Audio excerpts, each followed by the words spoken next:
since the house is in different size sections, we thought we would do the smallest first, and then we're going to cut down the middle of one since the plumbing is down the middle. Kind of show over there. Because we have to do lots of cutting and splicing to be able to get around all the plumbing, and everything has got to be covered. Because if you don't have the membrane down, then the earth will absorb the water out of the concrete and it will make the concrete crack easier. Well, here we are doing the rebar in the mud because it's rained 3 times since we dug the footings. It's not physically hard, it's just frustrating trying to get them all in the right places and lined up.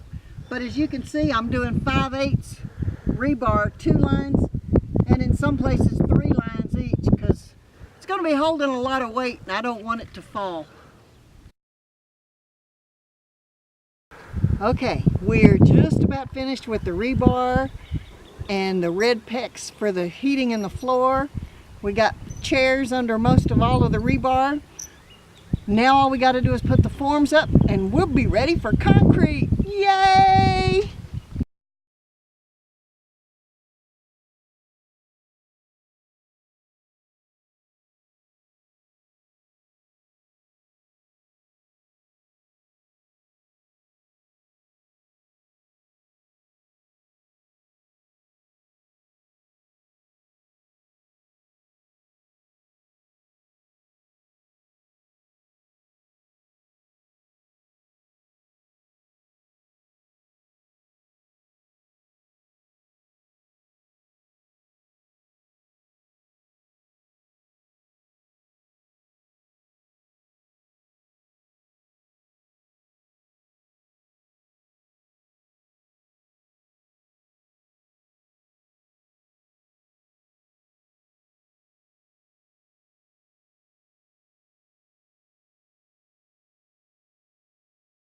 A lot of progress since the last time we made a little tape here.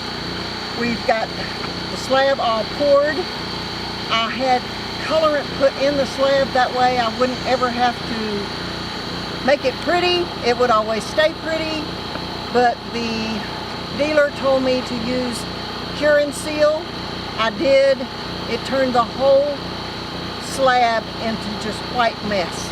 So you can't even see the colorant that I put in there. Went through a big hassle trying to get them to make it right. Nobody will make it right except for my contractor, and it's not his fault. He's not the one that sold the product or told me to get the product, but we'll see how it turns out. But we have got the first 2 rows of blocks down. We are using Loctite PL200. It is awesome.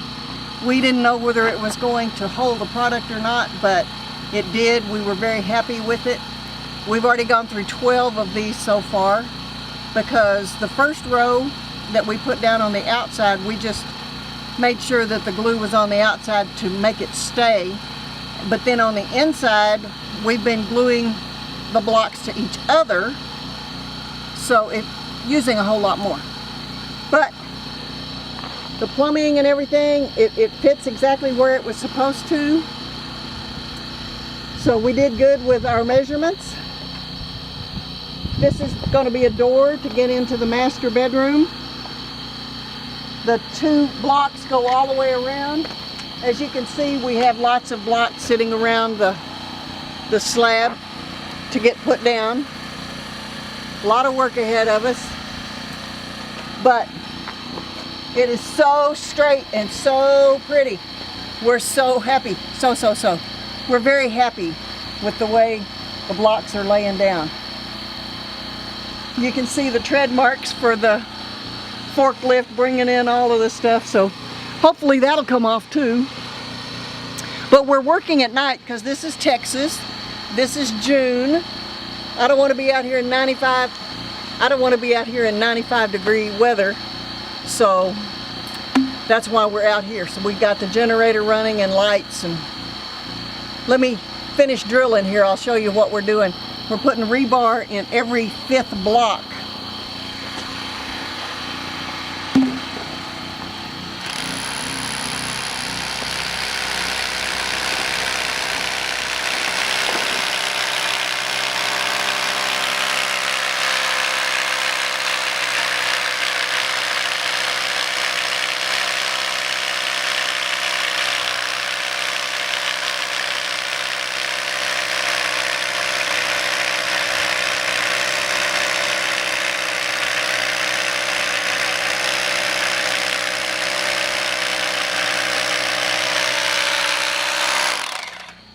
Okay, this little thing is a measure so you'll know how far you've gone down. The brick is 8 inches. We're supposed to be 6 inches, a 6-inch hole, and this is 18 inches. So we measured this so it'll touch the brick. That's when we stop. And I heard that Bosch is the way to go, so we bought the Bosch concrete hammer.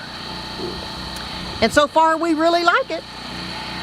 That's my son and his friend over here putting up the concrete blocks. You glue them with the Loctite PL200 because the Loctite PL3X is horrible. It oozes out and it's hard to manage. It doesn't come out easy like the PL200. We love the PL200. If you ever decide to build a house like this, make sure that your openings are wide enough to let the forklift through, which is like 10 feet, maybe 10.5 feet.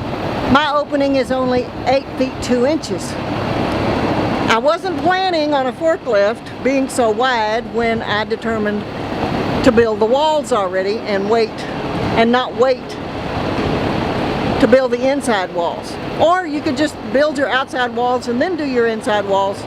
But we're having to tote the blocks on the scaffolding because the forklift couldn't get in there. Word to the wise. Okay, here is the outside of the kitchen, and you can see all of these up and down straight lines.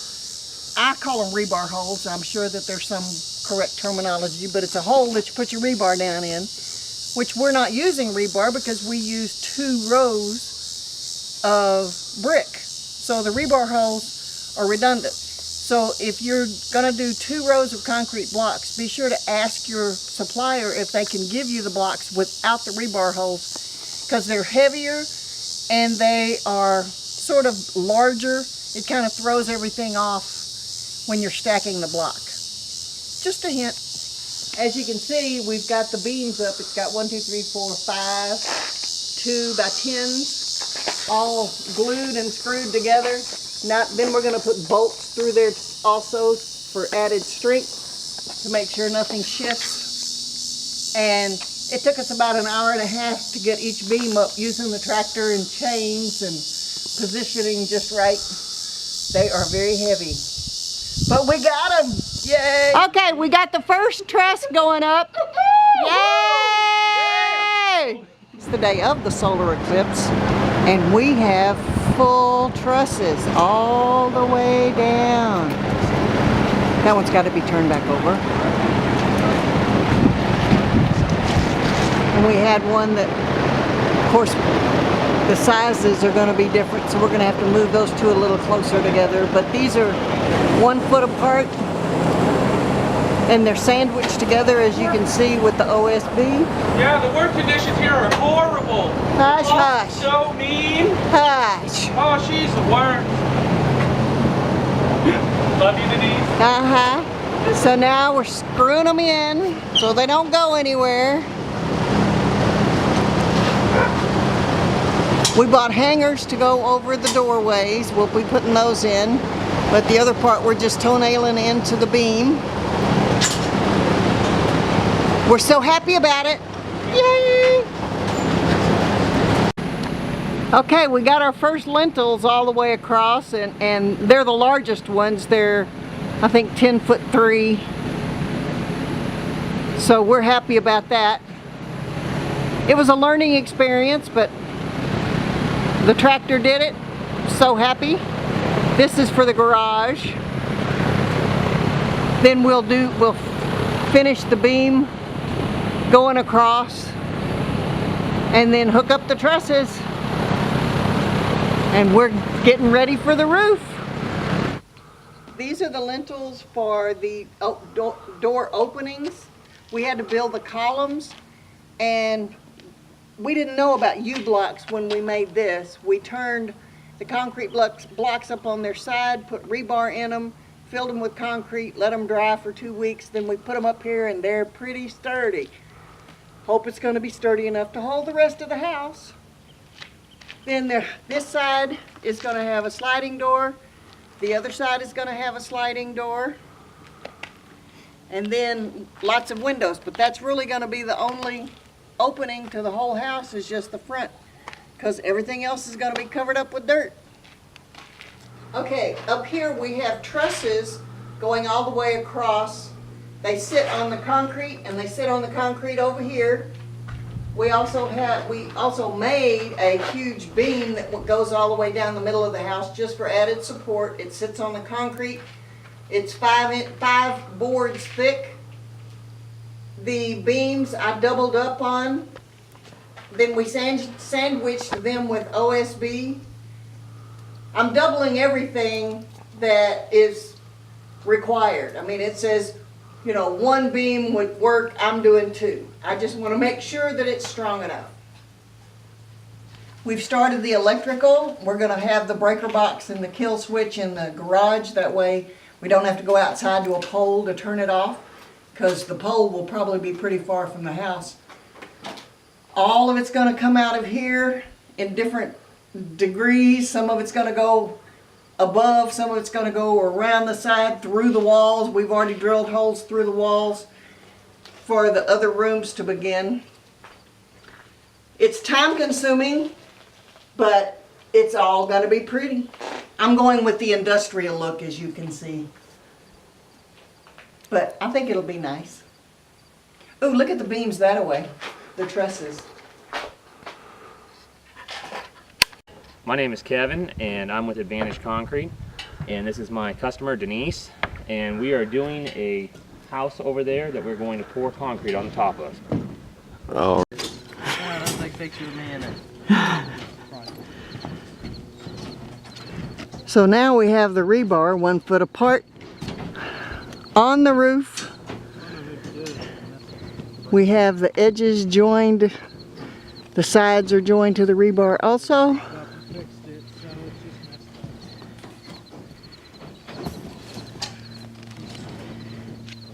Exhaust pipe for the kitchen, exhaust pipe for the bathroom.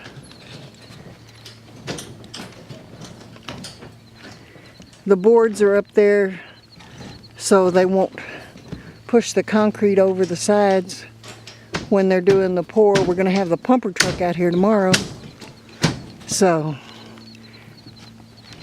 it'll be done pretty quick. Yay!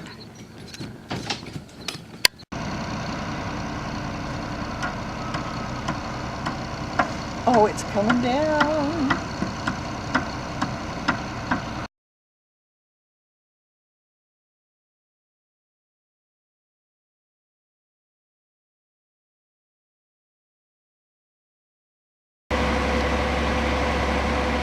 The pumper truck can have 2 concrete trucks dumping into it at the same time, so that ought to make the whole thing go faster.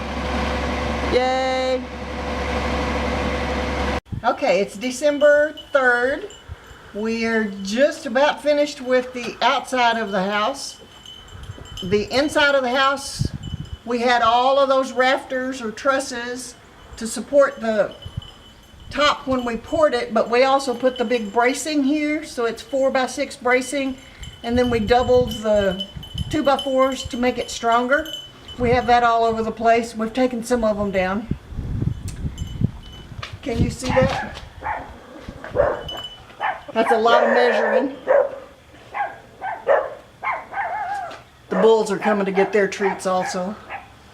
We've measured, we know how much we need in cabinets and sinks and all that stuff. And the island, really big island, is going to go here. It's going to be really nice. I'm getting excited. To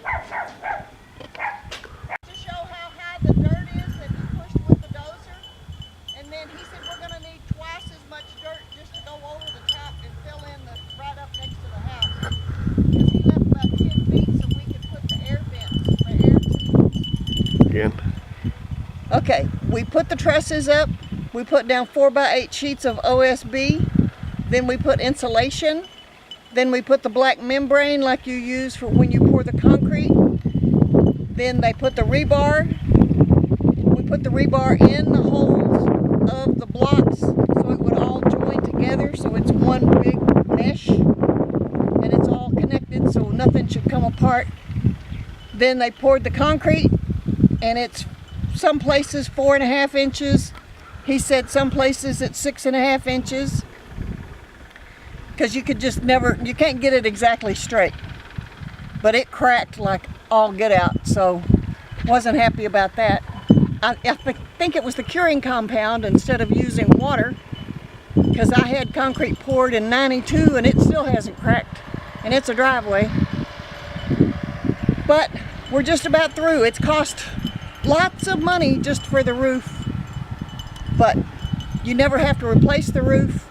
You never have to replace the shingles. There's no maintenance. Once it's done, you cover it up and it's good for life. We waterproofed the sides of the house. Then we're going to put insulation. Then we're going to put black membrane, which is billboards that I bought. And they're thicker than the membranes for the concrete that they sell. So hopefully that'll hold away more water. And then cover it all up with dirt. Okay, here's the black hose that's going to run the water away from the house. It's going to run it down to the pond. We've already got most of the trench dug down there with the white pipe that this will hook up to. We also have perforated pipe, this kind of pipe that's going to go on the top and around the bottom, that's got the holes in it so the water will go into it and then drain into this that's solid that will carry all the water away. Okay, we use this as a water sealer, waterproofer. It's supposed to go 4 inches into the concrete to keep everything from getting into the concrete and coming through the house. 24 hours after the waterproofing seals, then you can add this. It's elastometric. You have to put 2 or 3 coats on it, and that way if anything does move or creak or open any little cracks, this will seal it up and keep the water from coming in your house.